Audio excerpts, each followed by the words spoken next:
बिस्मिल्लाहिर्रहमानिर्रहीम। अस्सलामुअलैकुम। आज का जो हमारा टॉपिक है वो है डिप्रेशन। आज हम बात करेंगे कि डिप्रेशन है क्या, डिप्रेशन के साइंस क्या हैं, डिप्रेशन को आप किस तरह से ट्रीट कर सकते हो, किस तरह से आप डिप्रेशन के साथ डील कर सकते हो। आज हम इस टॉपिक पर बात करेंगे। लेकिन सबसे पहले हमारे लिए ये जानना बहुत ज़रूरी है कि आपकी फ़िज़िकल हेल्थ के साथ साथ आपकी मेंटल हेल्थ बहुत मैटर करती है। हमारी सोसाइटी में अगर कोई इंसान बता दे कि मुझे एंजाइटी है, डिप्रेशन है, मैं स्ट्रेस में हूँ, तो बहुत मायूब समझा जाता है। हम उसे समझते हैं कि शायद ये पागल है, जहनी मरीज़ है, जो कि ऐसा नहीं होना चाहिए। जिस तरह से अगर आपको फ़िज़िकली आप फिट नहीं है, आपको डायबिटीज़ हो जाता है, आपको कैंसर हो जाता है, तो आप इन बीमारियों के साथ डील करते हैं ना, इसी तरह से मेंटली फ़िट रहने के लिए भी आपको stress, anxiety, depression, fear, phobia है, लोनलीनेस है, आपको इन सारी चीज़ों से डील करना पड़ेगा मेंटली फ़िट रहने के लिए। डिप्रेशन पर बात करने से पहले हमारे लिए ये क्लियर करना बहुत ज़रूरी है कि stress, anxiety and depression both are the different terms. जिस तरह से हमने लास्ट सेशन में भी स्ट्रेस के बारे में बात की, एंजाइटी के बारे में बात की। स्ट्रेस बेसिकली क्या होता है? स्ट्रेस इज़ अ फिज़िकली और मेंटली टेंशन। स्ट्रेस आपको वक्ती तौर पर किसी भी चीज़ का प्रेशर हो सकता है, किसी भी चीज़ का दबाव हो सकता है। फॉर एग्ज़ाम्पल, असाइनमेंट क्लियर करना है, प्रेजेंटेशन आपको क्लियर करनी है, और ये स्ट्रेस आपको वक्ती तौर पर होता है।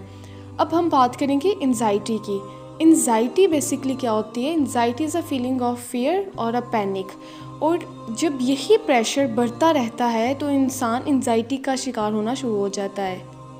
एंजाइटी आने वाले कल को लेकर हो सकती है, फ्यूचर को लेकर टेंशन हो सकती है, और फिर यही स्ट्रेस और एंजाइटी इंसान को डिप्रेशन की तरफ आहिस्ता आहिस्ता मुब्तला करती हैं। एक सिचुएशन तो ये हो गई। दूसरी सिचुएशन क्या होती है कि इंसान की लाइफ में कोई ऐसे ट्रॉमेटिक सिचुएशंस या ऐसे स्ट्रेसफुल लाइफ इवेंट्स आते हैं जिसकी वजह से वो आहिस्ता आहिस्ता डिप्रेशन का शिकार होना शुरू हो जाता है। अब हम बात करेंगे कि कौन सी ऐसी डिप्रेशन की अलामात हैं, कौन से ऐसे सिम्टम्स हैं जिससे आपको पता चलेगा कि आप डिप्रेशन की फेज से गुजर रहे हैं। जो सबसे बेसिक सिम्टम है वो यही है कि loss of interest in activity. वही चीज़ें जो आपकी फेवरेट हुआ करती थी, फॉर एग्ज़ाम्पल जो जॉब आपका पैशन था, जो आपका बिज़नेस आपका पैशन था, उसमें आपका इंटरेस्ट ख़त्म होना शुरू हो जाता है, आपकी दिलचस्पी ख़त्म होना शुरू हो जाती है।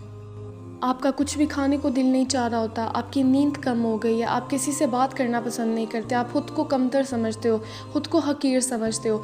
वही जो पब्लिक गैदरिंग आपको पहले बहुत पसंद हुआ करती थी, अब आपका किसी से बात करने को दिल नहीं चाहता। अब आप उस तरह इतने सोशल नहीं रहे जिस तरह आप पहले सोशल थे।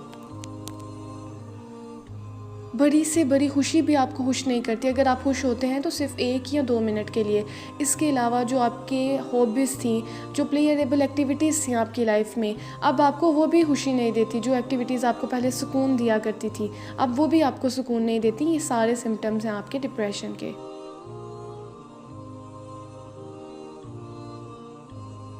हम इसको डील किस तरह से कर सकते हैं? सबसे पहले तो हमें ये पता होना चाहिए कि व्हाट इज़ डिप्रेशन। डिप्रेशन है क्या? डिप्रेशन को आप किस तरह से ट्रीट कर सकते हो? डिप्रेशन के सिम्टम्स क्या हैं? क्या वजूहात हैं जिसकी वजह से हम डिप्रेशन का शिकार होते हैं? And the next one is don't rely on medication alone. Although medication can relieve the symptoms of depression, but it is not usually suitable for a long-term use. इसके अलावा भी बाकी हमारे पास बहुत ज़्यादा ट्रीटमेंट्स हैं, लाइक एक्सरसाइज एंड थेरेपीज़ जो हैं वो मेडिकेशन की तरह ही इफ़ेक्टिव हैं। और मेडिकेशन तब वर्क करेगी जब आपका लाइफस्टाइल हेल्दी होगा। The most important point is get some social support. If you are feeling stuck, don't hesitate to talk your trusted family members और फ्रेंड्स। हमेशा याद रखें कि मदद लेना कोई बुरी बात नहीं है। Asking for help is not a sign of weakness at all. हम जिस सोसाइटी में रह रहे हैं, हम अपनी फीलिंग्स को शेयर नहीं करते कि लोग कहेंगे कि ये शायद ये जहनी मरीज़ है, तो ऐसा नहीं होना चाहिए। इसके अलावा आप अच्छा खाएं, फूड्स को लें, आप मीट को लें, दूध पिएं। आपकी जो डाइट है वो बहुत अच्छी होनी चाहिए। Eating well is a very important for both your physical and mental health. इसके अलावा आपकी नींद पूरी होनी चाहिए। आप स्ट्रेस ना लें बिला वजह किसी भी बात की, कोई भी, चाहे वो फिज़िकल टेंशन है या मेंटल टेंशन है, उन सब से अवॉइड करें। आपको जैसे पहले भी बताया है, स्ट्रेस और एंजाइटी मिलकर इंसान को डिप्रेशन की तरफ धकेलते हैं। Next one is do something new. कुछ नया करें जो आपको अट्रैक्ट करता है। आपको आर्ट अच्छी लगती है, आप आर्ट करें। अगर आपको बुक रीडिंग अच्छी लगती है, आप बुक रीडिंग करें। जो भी आपकी हॉबीज़ हैं आप उनको फॉलो करें। And try to have fun. छोटी छोटी चीज़ों में आप खुशी ढूंढें और एक्सरसाइज करें, योगा करें। एक्सरसाइज और योगा आपकी मेंटल हेल्थ के लिए बहुत मैटर करता है। और सबसे अहम बात, जितनी भी आपकी नेगेटिव थॉट्स हैं उनको चैलेंज करें, उनसे फ़ाइट करें कि आपने नेगेटिव नहीं सोचना है। आपके जो थॉट्स हैं वो पॉजिटिव होनी चाहिए, हर लिहाज से आपकी थॉट्स पॉजिटिव होनी चाहिए और नेगेटिव थॉट्स से आप अवॉइड करें। And the last one is the most important point, put your trust on Allah. Allah ताला पर आपका यकीन पुख्ता होना चाहिए। आपको पता होना चाहिए जो अल्लाह ताला की ज़ात है वो हमें 70 माओ से ज़्यादा मोहब्बत करती है। तो कैसे पॉसिबल है कि आपका आने वाला कल ख़राब हो, आपका फ्यूचर ख़राब हो, या आपकी लाइफ में जो पीछे जो आपका पास्ट है माइट भी पॉसिबल कि वो आपकी आजमाइश हो और आपको सब्र करना चाहिए। आपकी लाइफ में जो भी स्ट्रेसफुल लाइफ इवेंट्स हैं आपको सब्र करना चाहिए। आपको यकीन होना चाहिए कि अनकरीब मेरा रब मुझे इतना देगा कि मैं खुश हो जाऊँ। Allah subhanahu wa ta'ala says, stop complaining, stop overthinking, you are stressing yourself too much, and instead you should be trusting me. Where is your trust in me?